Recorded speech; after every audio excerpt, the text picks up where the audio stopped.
গ্রেফতারের পর সেনা হেফাজতে শহীদ রাষ্ট্রপতি জিয়াউর রহমানের খুনি সাবেক সেনা কর্মকর্তা মুজাফফর। সামরিক আদালতে হবে বিচার, আসামিকে হস্তান্তর করে জানালো ডিবি।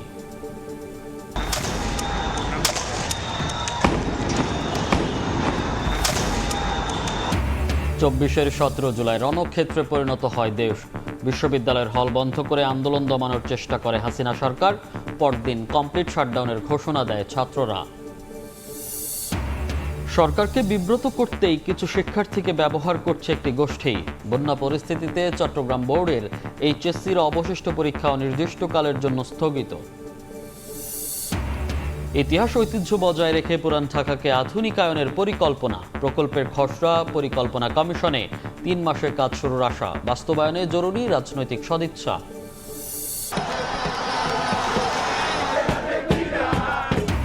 যোগ্য দল হিসেবে শিরোপার মঞ্চে আর্জেন্টিনা, ফাইনালে জ্বলে ওঠার অপেক্ষায় মেসি, লাউতারোরা। ছাড় দেবে না ইয়ামালের স্পেনও।